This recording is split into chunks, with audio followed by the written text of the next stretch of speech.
Mimi kwa jina naitwa Tusubilege Benjamin au Mrs. Godard Lukiko. Nimetambulishwa kwa kifupi hapo awali. Ni mama wa watoto 3. Nampenda sana Yesu, ni mwimbaji, lakini pia ni mwalimu wa neno la Mungu na ni mkufunzi wa masuala ya uongozi. Haleluya. Amen. Basi leo tunaenda kujifunza mambo kadhaa kuhusiana na uongozi na mwanamke, lakini tutajikita kwenye misingi ya kibiblia. Haleluya. Kisoma Mhubiri 10:7, Biblia inasema, mimi nimeona watumwa wamepanda farasi na wakuu wakienda kwa miguu juu ya nchi kama watumwa. Linatafakarisha Nimeona watumwa wamepanda farasi. Kwa ulimwengu huu, yani nimeona watumwa wanapanda magari ya kifahari, wanapanda ndege, wanakwea pipa. Halafu wakuu ambao walipaswa kuwa wakuu, yani watoto wa Mungu, wanawake ambao tunaambiwa ni jeshi kubwa, wanatembea kwa miguu, wanateseka. Bwana Yesu asifiwe. Kuna tatizo hapa. Haleluya. Kiongozi ni nani? Tunajifunza kuhusiana na uongozi na mwanamke. Je, kiongozi ni nani? Kiongozi ni nani?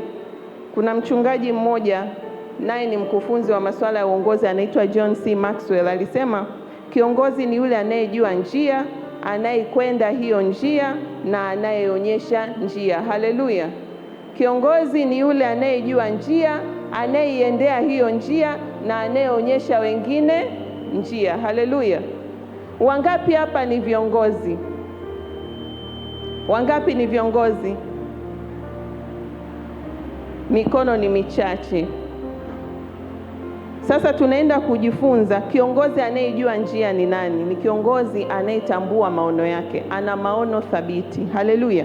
Biblia inatuambiaje kwa habari ya njia? Biblia inasema Yesu ndiye njia, kweli na uzima.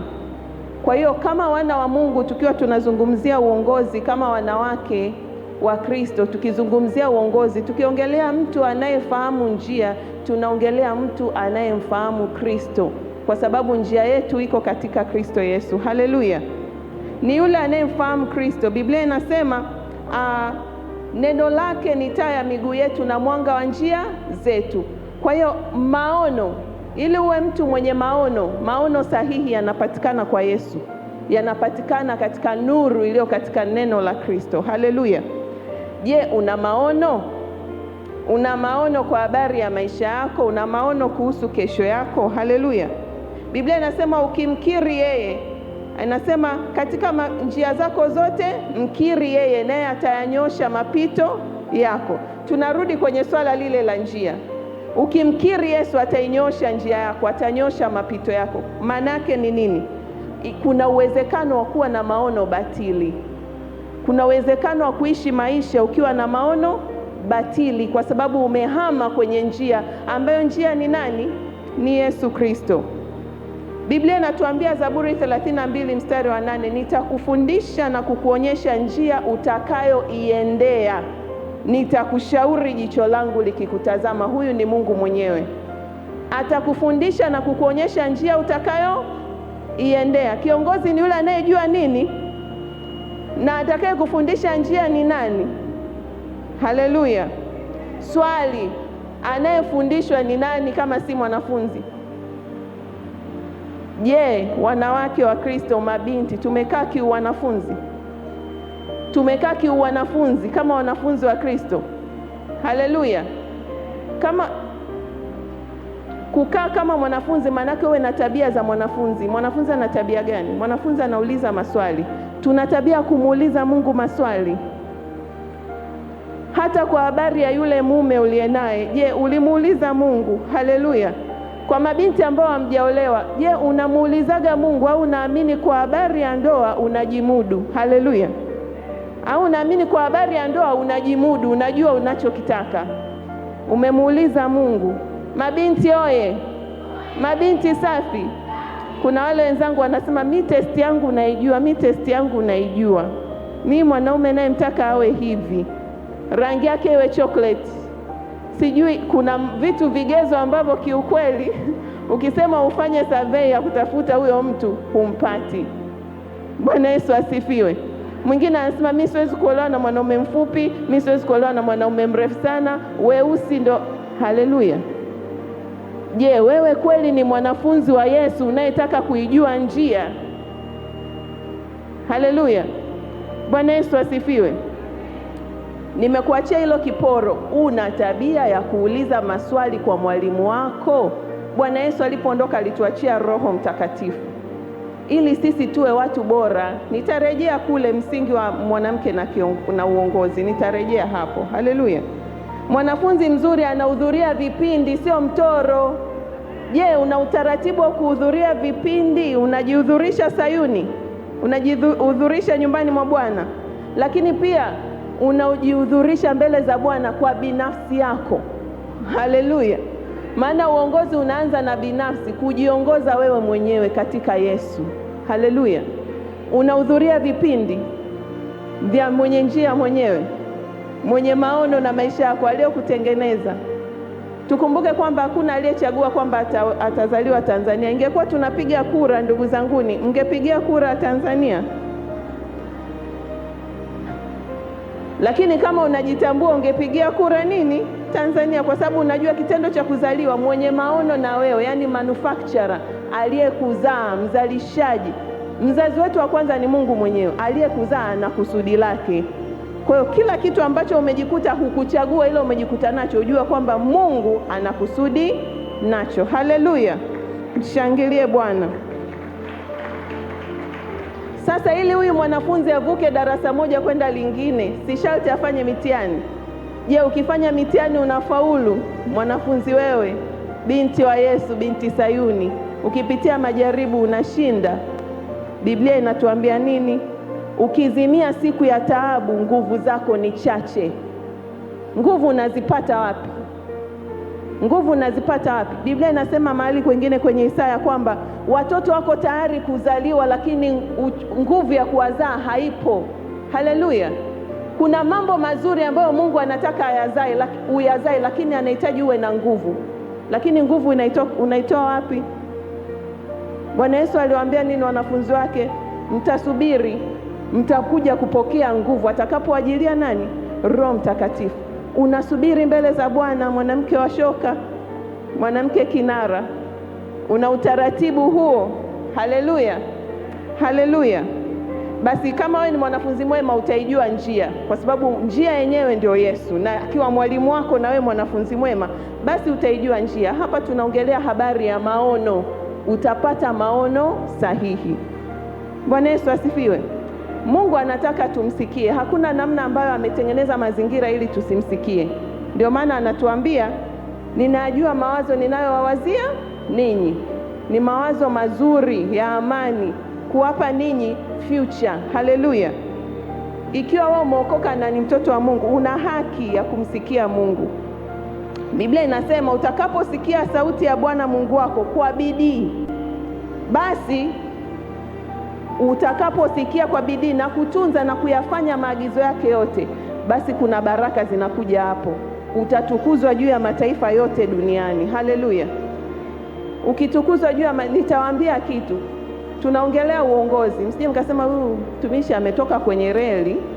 Tunaongelea uongozi. Kumbuka kiongozi namba moja ni nani? Baba yetu wa mbinguni. Haleluya. Haleluya. Tunaongelea swala la uongozi. Nakumbuka mimi nikiwa O-level, nikiwa form 1 mpaka form 4. Wenzangu wote mpaka nikikutana nao leo wanafikiri nilikuwaga kiongozi. Wanafikiri nilikuwa kiongozi, wengine wanafikiri nilikuwa head girl, lakini sikuwaga head girl. Ila unajua nilikuwaje? Nilikuwa excellent. Yaani ukienda kwenye matokeo jina langu la kwanza. Haleluya. Wakitafuta mtu wa kuwakilisha shule sijui kwenye mashindano gani, wasiponipeleka imekula kwao. Yaani wasiponipeleka wanagombana wenyewe, hivi kwa nini hatukumpeleka huyu? Wewe si nilikwambia tumpeleke huyu? Bwana Yesu asifiwe. Kumbe kufanya vyema, kufanya vizuri, kuwa excellent ni uongozi.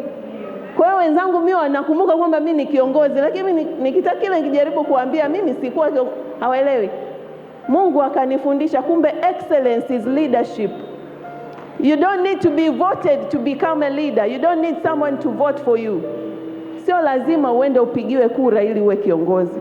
Ukiwa excellent, ukitambua njia yako, maono yako, ukayaendea yale maono, ukatekeleza lile kusudi ulilopewa, haleluya, kwa ukamilifu, ukafanya vyema, wewe ni kiongozi. Tukumbuke Daniel alikuwaje? Biblia inasema he had the spirit of excellence. Alikuwa na roho iliyo bora. Ndio maana akapewa wadhifa mkubwa kwenye nchi ya ugenini. Haleluya. Bwana Yesu asifiwe. Kwa hiyo Mungu anataka tumsikie. Niwaambieni ukweli. Biblia inavyosema utakaposikia kwa bidii, manake ni nini? Watumishi wa Mungu, mabinti ambao mko single, mikono juu. Utakaposikia kwa bidii. Kwenye Isaya 21 Biblia inasema utakaposikia, utakapojitahidi kusikia. Inaongelea walinzi au hivi mtu anajitahidije kusikia? Kwanza unatiaje bidii kwenye kusikia? Na unajitahidi vipi? Tafakari hilo moyoni mwako. Kumsikiliza Mungu inapaswa ujitahidi na uwe na bidii. Haleluya. Sio lele mama. Haleluya. Mimi mwenzenu nikiwa bado sijaolewa, nilibidi nimtafute Mungu. Kusikia tu ilibidi nifunge mwezi mzima nisikie tu, hivi Mungu, kwani mimi ni sister au umenikusudia niolewe? Na kama umenikusudia niolewe, basi ni upi? Maana wananivuruga, wananichanganya. Mimi nikiangalia vigezo nilivyoandika kwenye diary yangu na wanaokuja kutangazania, yani ni vitu vili tofauti. Basi nikaona mimi nitapotea sasa. Bwana Yesu asifiwe. Nilifunga mwezi mzima kushape sikio langu la ndani. Haleluya. Unatia bidii kiasi gani kusikia sauti ya Mungu? Kwa sababu Mungu ni roho, na wanaomwishia Mungu wanatakiwa waishi katika roho na kweli. Haleluya. Biblia inatuambia tuenende katika roho, hatutatimiza tamaa za mwili. Sasa kama Mungu ni roho, tunajitahidi kiasi gani kumshika huyu roho, kuwa katika roho, kudumu katika roho. Bwana Yesu asifiwe. Kiporo hicho, mwanamke kiongozi, ukitaka kuwa kiongozi, usiweke maslahi ya tumbo mbele. Haleluya.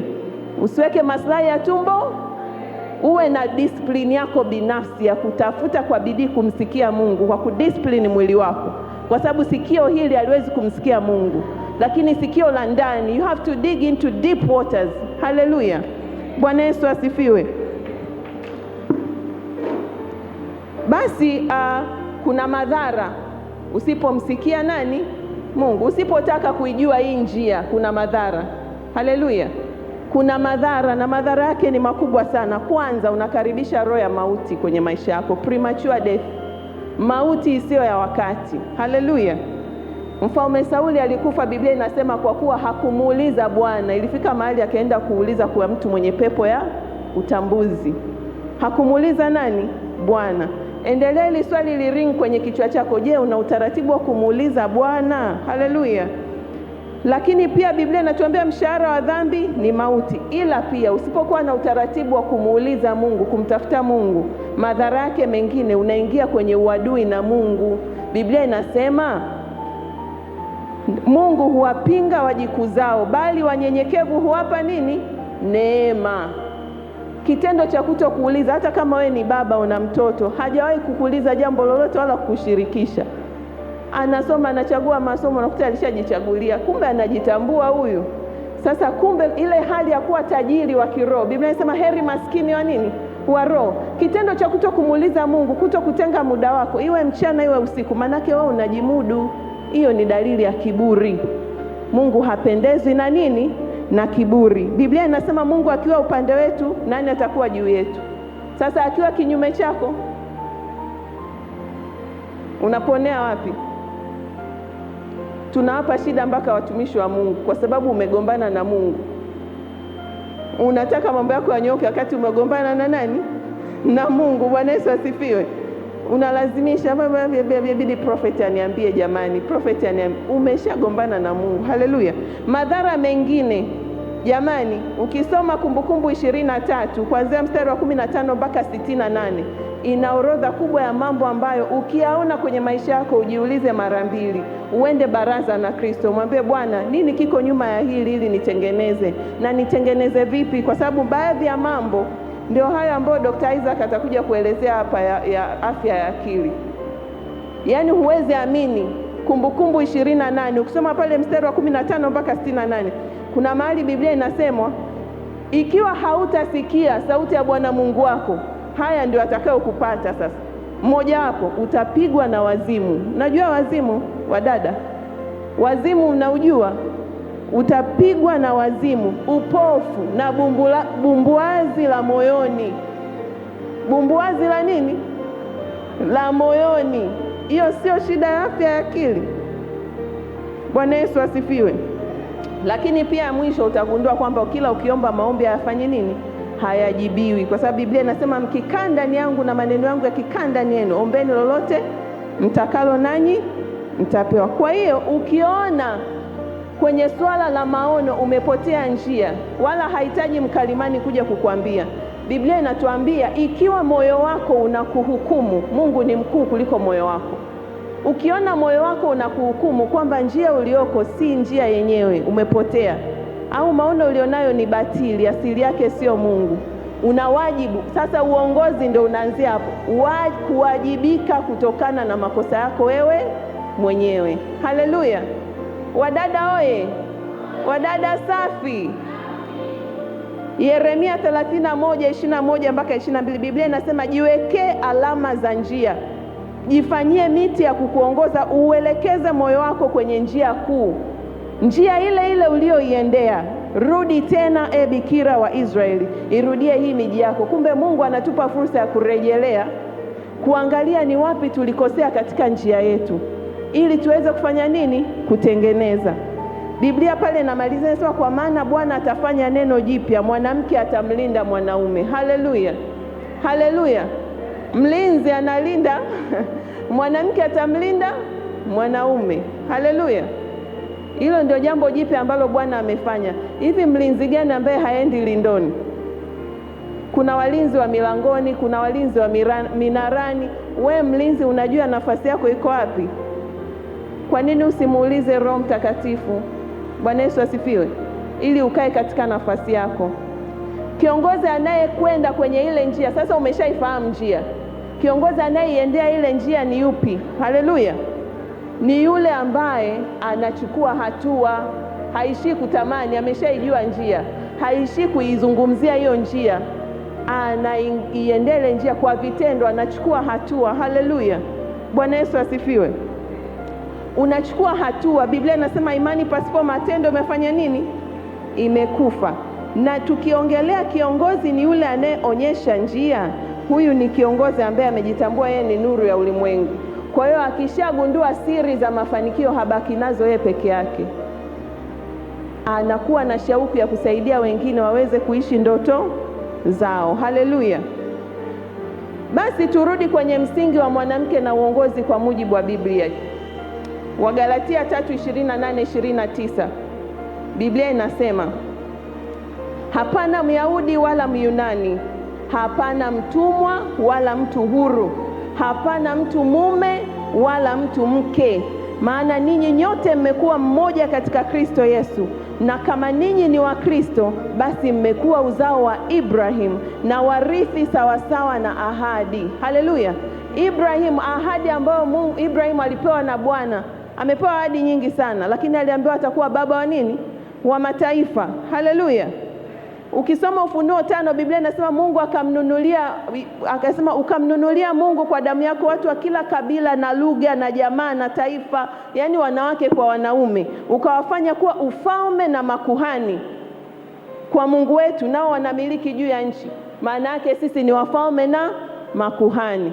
Wafalme ni viongozi, sio viongozi? Makuhani. Sasa wangapi hapa ni viongozi? Wangapi hapa wameitwa kuwa viongozi na Bwana? Haleluya. Utake usitake umeitwa kuwa kiongozi. Bwana Yesu asifiwe. Utake usitake, haleluya, umeitwa kuwa mtu bora. Haleluya. Basi baada ya hayo kuna mambo ambayo natamani sana tujifunze pamoja. Mambo ya kuzingatia kama wanawake. Haleluya. Mambo ya kuzingatia kama wanawake. Moja, ubora haujui jinsia. Excellence knows no gender. Ubora haujui jinsia. Ukiwa bora, nobody atakuuliza wewe jinsia yako ni ipi. Haleluya.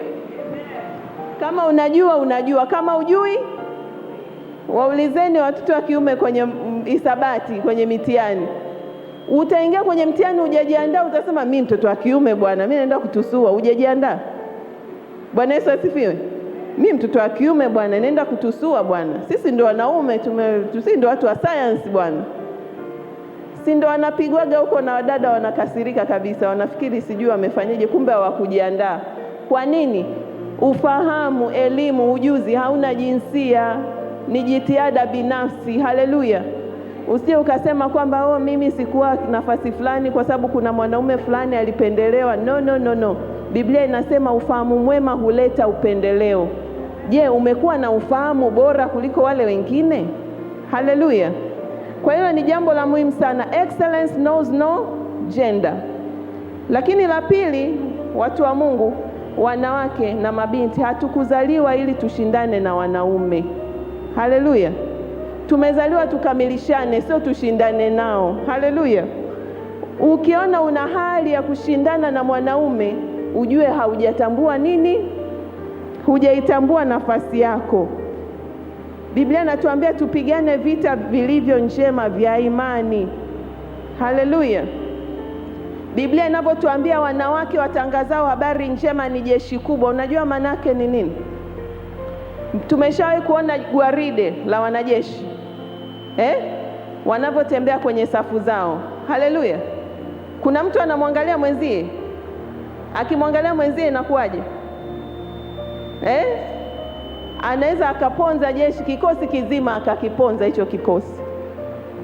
Na bahati mbaya wanawake, kwa sababu shingo zetu ziko flexible, ni wepesi wa kuangalia hivi mwenzangu anafanya nini, badala ya kudig into deep waters utafute hili la kwangu, nafasi yangu ni ipi. Ukijitambua kwamba wewe ni mwanajeshi, jeshi kubwa, manake jeshi la mfano. Biblia inasemaje kuhusu wanajeshi? Yoeli 2:7-8. Biblia inasema hupiga mbio kama mashujaa, huupanda ukuta kama watu wa vita. Wanawake hao jeshi kubwa. Nao huendelea mbele kila mmoja katika njia, wala hawapotoshi safu zao. Kila mtu ana safu yake, wala hapotoshi safu yake. Wala hapana mmoja amsukumaye mwenzake. Haleluya. Sio maneno yangu, ni maneno ya Biblia, maneno ya Mungu. Wala hapana mmoja amsukumaye mwenzake, huendelea mbele kila mmoja katika njia yake. Hujifanyizia njia kwa silaha, wala hawaachi kuifuata njia yao. Hawa wanawake ambao ni jeshi kubwa hao. Anaitengeneza njia yake kwa silaha, sio za mwilini, sio visu alivyokuwa anatuambia Loveness, ile story ya Loveness. Sio visu, silaha za rohoni. Haleluya. Anajifanyizia njia yake kwa silaha. Haami reli, hamsukumi mwenzie. Ukiona una tabia ya kumsukuma mwenzako, rudi kwenye baraza na Bwana, umejipoteza njia yako. Haleluya. Ukiona mafanikio ya mwenzako yanakutesa roho, umehama reli, umetoka, umegombana na Bwana, rudi barazani, katengeneze na Bwana. Haleluya. Watumishi wa Mungu nawapenda sana. Ukiona mafanikio ya mwenzio yanakukwaza, ukiona mwenzako ana mume, wewe ndio unampenda yule mwanaume wa mwenzio, unamsukuma mwenzako, umepotea nini? Huna nini? Maono. Huijui njia yako. Njia yako ni Yesu Kristo. Haleluya. Wanawake ni jeshi. Kila mtu huendelea mbele, haangalii nyuma wala pembeni wala msukumi mwenzake. Ni safu ya mfano. Jeshi ambalo Bwana anataka wanawake tuwe, safu ya mfano wa kuigwa. Tunaangalia mbele. Na Biblia inavyosema mwanamke atamlinda mwanaume, manake nini? Tutakuwa role models hata kwa baba, wataangalia, kama hawa wanaweza, sisi tushindwe nini? Sisi tena ni viongozi jamani. Haleluya. Mwanamke atamlinda mwanaume. Mwanamke analala saa 1 mpaka saa 2 asubuhi. Mlinzi huyo aeleweki, lindo lake ni la mchana wala la usiku. Hana hata lisaili limoja wala nusu saa ya kusali mchana, wala hana nusu saa usiku. Unajiuliza, huyu mlinzi lindo lake ni la lini? Bwana Yesu asifiwe. Na usipokaa lindoni utapataje mshahara? Utapataje marupurupu kwa Bwana? Utapataje marupurupu? Haya mengine yote ni marupurupu. Mume bora, kazi nzuri, biashara nzuri, viwanda ni marupurupu. Sasa Biblia inasema naye avunaye hupokea mshahara. Wewe unavuna nini? Unafanya kazi gani? Mathayo 6:33, utafuteni kwanza ufalme wa Mungu na haki yake, na mengine yote tutazidishiwa. Haleluya. Heshima ya mwanamke ipo katika kutembea na Bwana. Ukitembea na Bwana, lile andiko linalosema sio mimi ninayeishi bali Kristo ndani yangu linakuwa mubashara kwenye maisha yako. Sasa kuna mtu anaweza kumdharau Kristo? Kuna mtu anaweza kumdharau Yesu? Sio wewe unayeishi bali ni nani? Hilo andiko linakuwa live kwenye maisha yako.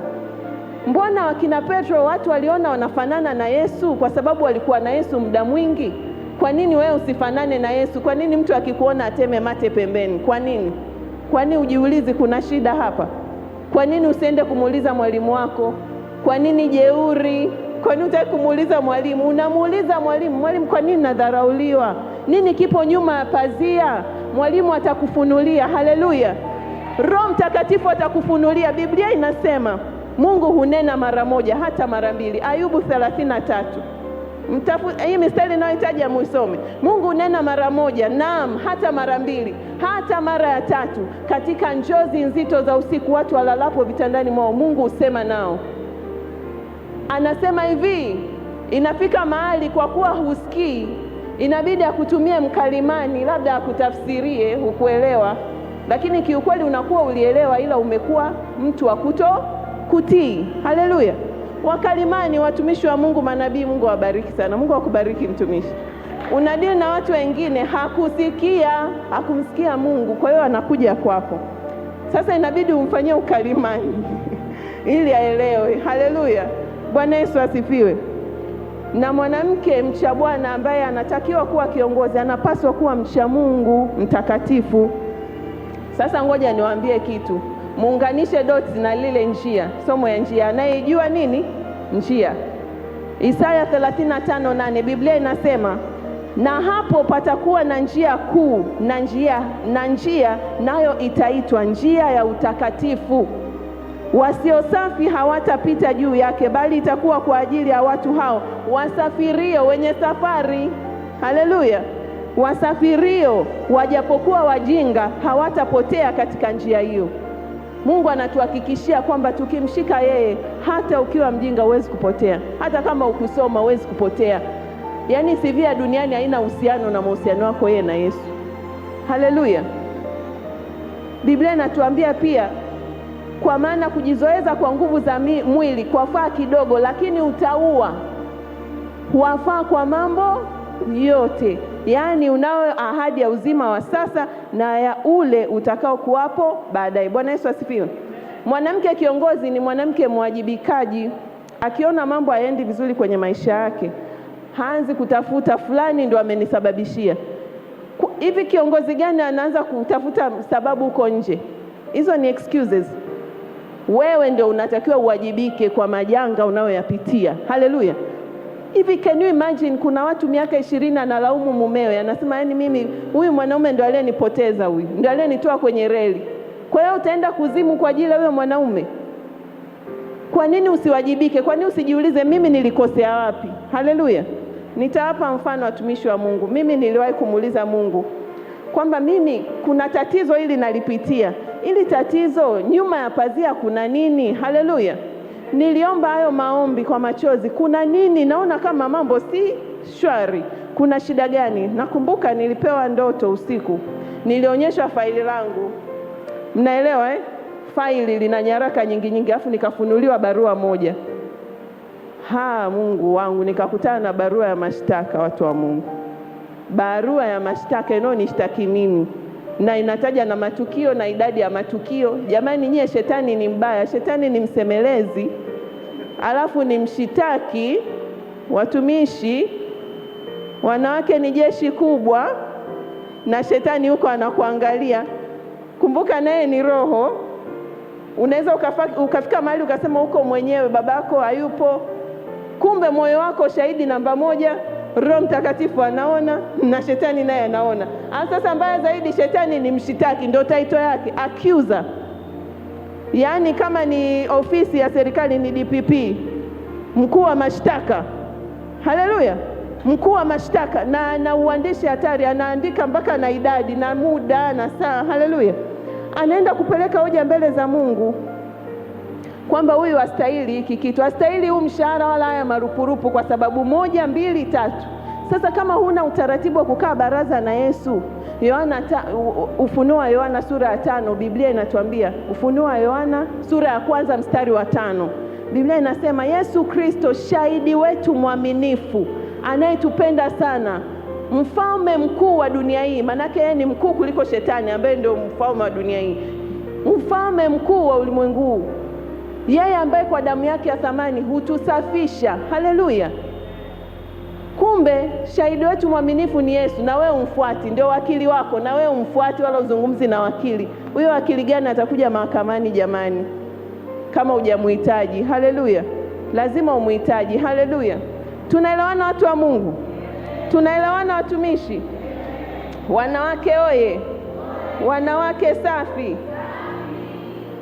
Sasa watumishi, dhana ya uongozi ni kubwa sana, lakini kuna nyanja mbalimbali. Kuna uongozi binafsi, uongozi katika ndoa na familia, sawa Uongozi binafsi katika maelezo yetu tulioongea yote nimegusia, sawa Uongozi katika ndoa na familia, Biblia imeweka itifaki wazi kwamba mume ni nani? Ni kichwa. Haleluya. Mume ni kichwa. Biblia inasema ukikubali na kutii utakula mema ya nchi. Sasa kama haukubali kwamba mume wako ni kichwa, utakula mema gani? Au tunafikiri maagizo ya Mungu yanajitenga kwamba ili ukitii sawa, usipotii ili sawa? Haleluya. Sasa niwaambie watumishi wa Mungu, hata kama mume wako ni mdogo kwako kiumri, si ulimchagua mwenyewe? Huyo ni bosi wako, ni kichwa chako hicho. Ukiheshimu, kama unataka kula mema ya sawa haijalishi CV yake ikoje, kama ni mume wako ni kichwa kwako, ni bosi. Ndio maana mama yetu Sara, mfano wetu wa kuigwa, alimuita mume wake nani? Jamani, wasoma Biblia mpo? Sara alimuita mume wake bwana wangu, my lord, yani bosi wangu, mkuu kazini, mkuu, bosi, yani ni my lord. Sawa Alitambua nafasi ya mume. Usipotambua unakinzana na andiko. Sasa ukipingana na Mungu, nani atakuokoa?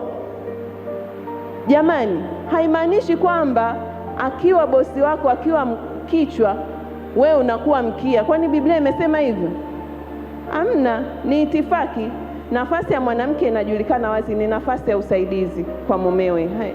Biblia inatuambia iwapo mmoja anaweza kufukuza 1000, wawili wakafukuza 10,000, watawezaje kufanya hivyo kama wamegombana na Mungu wao?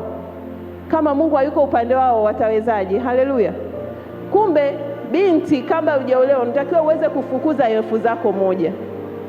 Yaani uweze kuwa na mafanikio, umejitambua kiasi kwamba unaweza ukafanya kitu. Sawa Wewe ukiwa unafukuza 1000 na capacity ya mume wako ni kufukuza 1000, mkikutana, maandiko yanatuambia mnatakiwa mfukuze 10,000. Haleluya. Ndio mahesabu hayo, baraka za kwenye ndoa.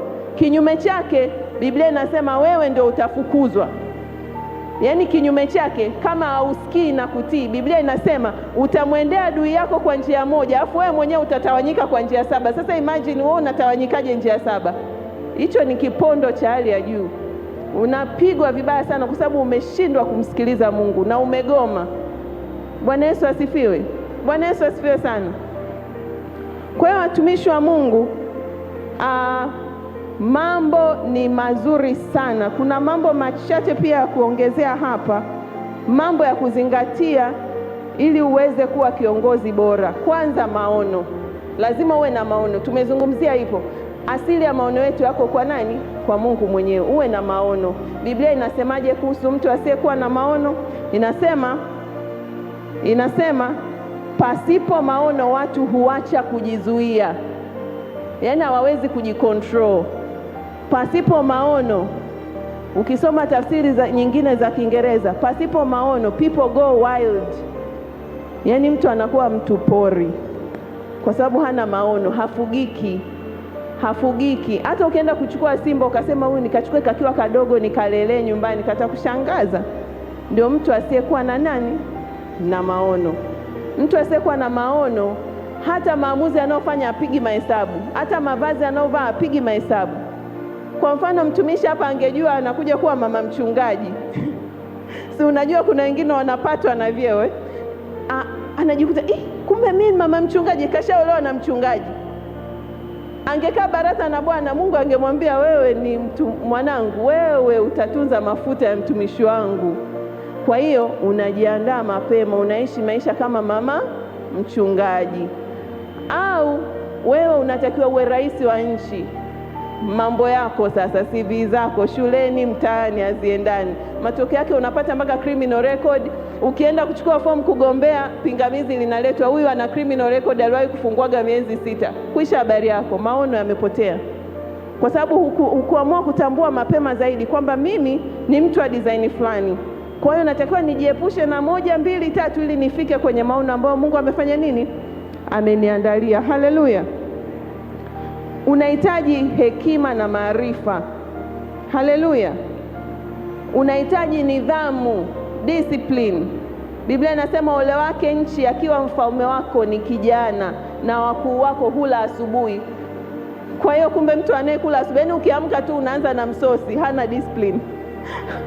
Bwana Yesu asifiwe. Kuna watu wanaheshimu tumbo kiasi hicho. Yaani akiamka asubuhi anaanza na msosi. Biblia inasema huyu mtu hana discipline, hana nidhamu huyu.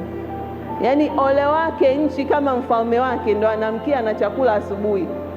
Biblia pale inamalizia kusema heri kwako nchi, mfalme wako akiwa mtoto wa watu na wakuu wako hula wakati ufaao, ili makusudi wapate nguvu, wala si kwa ajili ya ulevi. Kwa hiyo mlevi ni mtu ambaye nini? Hana nidhamu. Bwana Yesu asifiwe. Ulevi uko mambo mengi, lakini ulevi ni dalili ya kukosa nini? Nidhamu. Haleluya. Bidii. Biblia inasema muangalie mtu mwenye bidii katika kazi zake, huyu atasimama mbele za wakuu. Tia bidii. Nimesema tangu pale mwanzo, hata kusikia unatakiwa kutia bidii. Yaani usikie kwa bidii. Bwana Yesu asifiwe. Kuna maono, revelation nyingine huwezi kuzipata kama ukuamua kutia nini? Bidii kuzipata. Shauti uwe na bidii. Bwana Yesu, Biblia inasema Mungu aonaye sirini atawajazi. Kwani Mungu ajui umetia bidii? Anajua, hawezi kukuacha. Haleluya. Hata katika utoaji kanisani, wanawake tunatakiwa kuwa mfano wa kuigwa. Huwezi ukisema wewe ni mtoaji kama fungu la 10 linakushinda. Bwana Yesu asifiwe. Hiyo fungu la 10 ni somo la darasa la kwanza hilo. Sasa zile sadaka zingine itakuwaje? Bwana Yesu asifiwe. Mimi mwenzenu tangu mwanafunzi, hata kama ni 500 nitatoa fungu la 10. Mpaka wazazi wangu wakajua huyu mtoto jamani anatoa. Babangu akaniambia, mwanangu mimi mbona nimeshatoa fungu la 10? Nikamwambia sawa baba, ile ilikuwa la kwako. Sasa hii ni la kwangu mimi. Haleluya. Nilikuwa serious. Mshahara wa kwanza kazi niliyofanya nilikuwa napata 500,000. Nikafanya mwezi wa kwanza, wa pili, mwezi wa tatu nikakumbuka kwamba sijatoa limbuko. Nikachukua 500,000 wangu nzima nikaenda nikakabidhi mtumishi wa Mungu. Bwana Yesu asifiwe. Ile kazi ikaishia hapo. Nikaenda zangu chuoni, siku hiyo kwa jina nikapata kazi ambayo ile 500,000 unai-multiply by so many times ndo na mshahara niliopata. Haleluya. Lazima ufanye tendo la imani. Ibrahimu anatukuzwa sana kwa sababu ya matendo yake ya imani. Matendo yake ya imani makuu ni yapi? 1, utii; 2, sadaka. Haleluya. Utii, sadaka. Tuanze na utii. Utii usio na maswali. Ibrahim wakati anaitwa anaambiwa njoo wewe, toka nyumbani kwa babako na mama yako, uende mpaka nchi nitakayo kuonyesha. Mnakumbuka alikuwa na umri gani Ibrahim wa watu? Alikuwa na miaka 75. Can you imagine? Miaka 75, si kuna watu wanasubiria kufa hapa. Yeye ndo anaambiwa sasa toka hapo kwenye mji ulioishi miaka yote hiyo 75, nikupeleke njia unaotakiwa kufanya nini? Kwenda. Ibrahim alitii bila maswali. Haleluya. Alipoambiwa mtoe Isaka alifanyaje? Bwana Yesu asifiwe. Utii usiokuwa na maswali. Utii wenye changamko la moyo. Utii wenye kuchangamka ndani yake. Haleluya. Mungu anaheshimu sana. Haleluya. Watumishi wa Mungu, leo imempendeza Mungu nishie hayo mambo kwa ufupi. Sawa kwamba uongozi lazima uijue njia. Lazima uwe na maono. Njia ni Yesu Kristo. Sawa? Lakini lazima uiendee hiyo njia, uchukue hatua kama Ibrahim baba yetu. Alichukua hatua akatoka kweli, akatoka. Haleluya. Lakini pia uwaonyeshe wengine nini? Njia. Naomba nimalizie kwa kuongea na wamama, watu wazima, mama zetu na bibi zetu. Sawa Tuna wajibu wa kuacha urithi kwa mabinti na kwa wanawake wadogo. Haleluya. Huo ni wajibu wa kibiblia. Sawa Ni wajibu wa kibiblia. Biblia inasema mtu mwema huacha urithi na mali ya mkosaji huwa akiba kwa mwenye haki. Mithali 13:22. Lakini pia inasema nitakufanya uwe fahari ya milele, furaha ya vizazi vingi. Isaya 60:15. Kwa hiyo mwanamke mwema huacha alama itakayodumu vizazi na vizazi. Ukisoma Tito 2:3-5 ninapomalizia, Biblia inasema vivyo hivyo wazee wa kike wawe na mwenendo wa utakatifu, wasiwe wasingiziaji, wasiwe wenye kutumia mvinyo nyingi, bali wafundishao mema, ili wawatie wanawake vijana akili, wawapende waume zao na kuwapenda watoto wao, na kuwa wenye kiasi, kuwa safi, kufanya kazi nyumbani mwao, kuwa wema, kuwatii waume zao wenyewe, ili neno la Mungu lisitukanwe. Na Biblia inamalizia pale Yeremia 9:20, enyi wanawake sikieni neno la Mwenyezi Mungu, fungueni masikio yenu msikie maneno ya kinywa chake. Wafundisheni binti zenu kuomboleza, fundishaneni kila mmoja na mwenzake maombolezo. Jamani, sisi ni walinzi. Tumeambiwa tuwafundishe mabinti zetu maombolezo. Utamrithisha kiwanja, lakini kama hujamrithisha sanaa ya kuomboleza katika Bwana, bado hujarithisha binti yako, hujarithisha. Haleluya.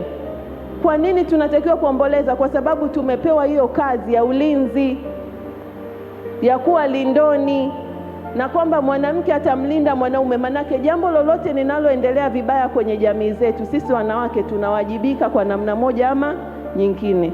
Hatupasi kushirikiana na wengine kuisema vibaya nchi yetu, kuwasema vibaya watumishi wa Mungu, kusema vibaya makanisa. Kwa nini? Kwa sababu jambo lolote Biblia inasema msijisumbue kwa neno lolote, bali katika kusali na kuomba na kushukuru. Si ndio? Tufanye nafasi yetu. Wanawake oye! Wanawake oye! Wangapi wamejitambua nafasi zao kama viongozi? Mmebarikiwa na Bwana. Nawapenda sana. Mungu awabariki.